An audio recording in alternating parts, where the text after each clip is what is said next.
What's good, everyone? Sure, here bringing you a discussion on why I believe Blue Eyes will be an extremely good choice going into Link format. And you guys, I believe you guys should definitely pick it up if you're looking for a deck. Once Sage gets his reprint, and once Blue Eyes Twin Burst gets his reprint. Blue Eyes Twin Burst, not so much because it's not 100% needed in the deck because the deck has so many other plays with rank hits. But definitely once Sage gets his reprint, because Sage is a very important card in the deck, especially with the way Blue Eyes want to go towards Link format where they want to like invest their resources into this one like extra deck monster and then back it up with cards like Return of the Dragon Lords and cards like Amorphage Goliath and stuff like that. So I'll discuss all that later. But you guys should be pretty familiar with the Blue Eyes deck. It's a pretty simple deck. I believe it's better than all the other Legacy decks just because of how simple it is, how easy it is to use, and how powerful it is. Even the Ritual version with Chaos Max is pretty good. That's the version I'm playing right now because I don't want to really spend that much money on Sage. Never did want to spend that much money on Sage. That's why I'm waiting for the reprint on that in the Mega Tins. But even the Chaos Max version is good, and the fact that a Melody of Awakening Dragon is still a one card alternative where you just add your Blue Eyes alternative, and some of your alternative is still amazing. Even though this deck's somewhat fallen off the radar ever since it won Worlds, because better decks have come out like Zodiacs and ABC and what was the other deck, Paleozoic and Metaphors. Even though better decks have came out, I still think Blue Eyes is a really good choice for Link format. All it normally did is it only summoned one extra deck monster. Sometimes it would summon two, like maybe a Spirit Dragon plus Azor Eyes, but that was more late game, and it's not 100% necessary to do that. Fair enough, like the deck has less power than it had before, where it couldn't summon two extra deck monsters and sometimes three, but still having 3,000 beaters on the board and just simply beating your opponent down is pretty good. Plus another thing with Blue Eyes is they can out Masterpiece pretty well because all their monsters have high attack points. Even with the Ritual version Chaos Max, which Masterpiece finds really True Draco decks find pretty hard to deal with, except with outing it like with like Stormforth and Kaiju's. But obviously with the pure True Draco deck and even like Zodiac True Draco, Kaijus are not really prevalent in them decks, so that's why it's harder for them to out Chaos Max. But like, because you have so many 3,000 beaters and because you have protection from Masterpiece's popping effect with cards like Return of the Dragon Lords, let me just put that up onto the display right now. So yeah, because you have cards like Return of the Dragon Lord to protect your dragons, and then you can just run up, beat over Masterpiece. Even if you have Draconic Diagram, you're more than likely going to have 2,000-3,000 beaters that can just kill Masterpiece. Most of the time he's unaffected by spells and monsters. I know in the mirror match they go for monsters traps, but most of the time if you're playing against like a deck like Blue Eyes where you know they don't play traps, they're going to do spells and monsters, so Masterpiece will be unaffected by the diagram, so he'll have less attack points, and you can easily just kill him with your alternative dragon or your Blue Eyes or your or any of your really like level 8 beaters except Dragon Spirit. But Dragon Spirit can get you into Blue Eyes anyway, so that's fine. So Blue Eyes is definitely an amazing deck for Link format, and another reason why I think you guys should definitely pick it up is because of the Amorphage Goliath and Archwave Dragon Lock. Basically, if you guys don't know what it is, what you guys do is you summon Galaxy Eyes Dark Matter Dragon, so Dark Matter Dragon. Let's sort this out a bit. It doesn't look very nice, does it? Yeah, so we'll just move these away for now. So move that away and we'll just discuss these. So you'll summon your Galaxy Eyes Dark Matter, dump 3 dragons to the graveyard most of the time. That's Archbrave Dragon, Goliath, and White Stone of Ancients. So White Stone of Ancients.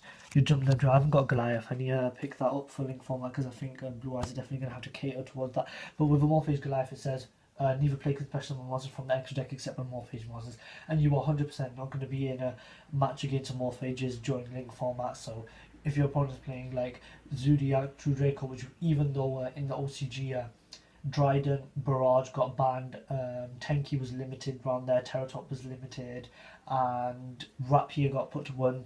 Zodiac was still prevalent in a lot of meta decks, apart from obviously the Dinosaur deck, but apart from that, even pure Zodiacs like Stun, where they play like triple Macrocosmos and stuff, that was prevalent. So like, there is still going to be loads of decks playing monsters from the extra deck, and even the new Link decks, so Cyverse, Star Grail, Tricksters to some extent. Obviously Tricksters more focused on the burn, but they can link someone as well, so being able to just drop their Morphage Goliath is really strong against a deck that really relies off the extra deck and stuff, especially it gives Blue Eyes a turn 1 play.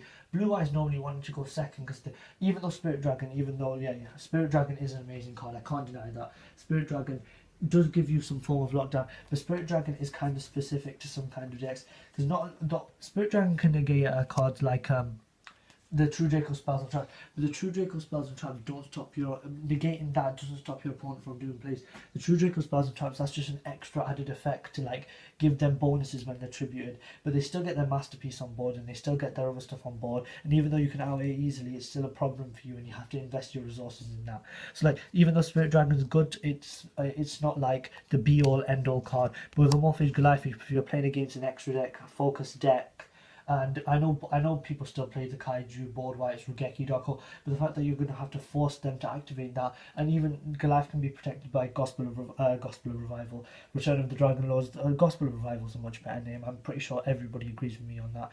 But the fact that you can protect your Amorphous Goliath with Return of the Dragon Lords or Gospel of Revival, when they try and board wipe you, is still amazing, because one, they're wasting their Dark Hole, and two, they're still locked down. And then there's one thing that people don't realise. Maybe people have realised it, maybe I just think I'm being clever for no reason. But the thing is, with Galaxy Eyes Dark Matter Dragon, the pure true Draco deck, once we go into link format, as long as Diagram and Masterpiece don't get hit, which I assume they're not going to get hit because Konami might want to include them in the next Megatins to make their money off of it. I know the OCG hit them pretty quickly, but maybe Konami won't hit them, or maybe Konami will take a while to hit them because they still want to make their final profits off Maximum Crisis. So you play against the pure true Draco deck, they play a extremely low monster cap, so you go second against them. So obviously they're going to try and pop one of your cards with Masterpiece. You're probably protected with Return of the Dragon Lords. So then you go into your Dark Matter Dragon. They've already used most likely a Dynamite, a Knight, and a Masterpiece. So they have 2 Masterpieces, possibly 2 Maidens, and 2 Dynamite Knights left in their deck. So that's 6 monsters. But with Dark Matter Dragon, once you summon them, you half the amount of monsters in your deck. You banish them.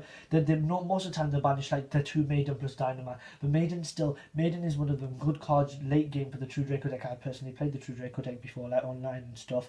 And I do realise that Maiden is one of the important cards for late game, as it lets you get into your other copies of Masterpiece and lets you go from there.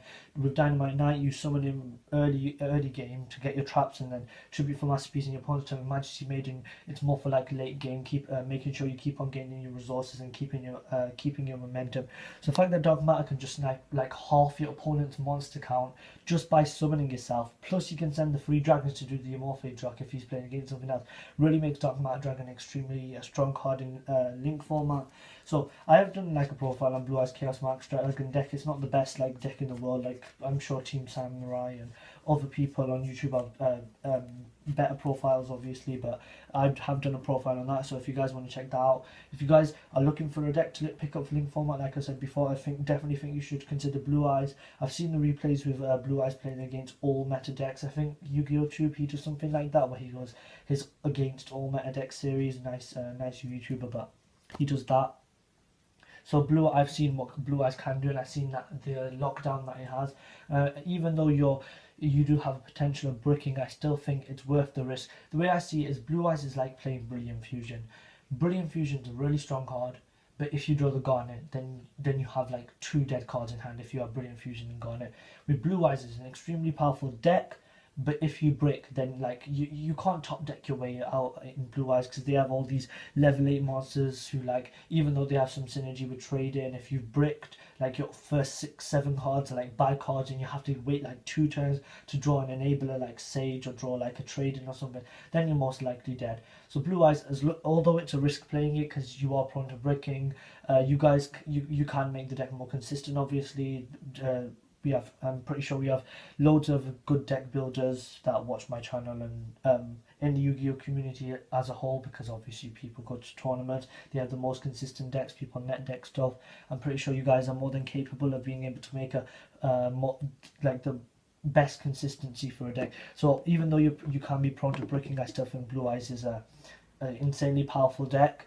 As I've said, it's not the best deck, it's not the worst deck, but it's definitely a solid choice for link format if you're not interested in the link mechanics and you're interested in Blue Eyes, because it is related to the show and stuff. It does have a level of nostalgia when you summon your like original Blue Eyes White Dragon and you just like Blue Eyes White Dragon attack for game, because obviously Blue Eyes came out in like the first structure deck and like the first set. It was the main card on the first set, so obviously the level of nostalgia there. So obviously I definitely think you guys should pick this up. If you guys have any other like alternatives for this, if you guys don't agree with me, please put it in the comment section down below. If you guys agree with me, tell me like your thoughts and opinions on it in the comment section down below. Thanks for watching. Like, comment, subscribe. This has been Shureit. Peace.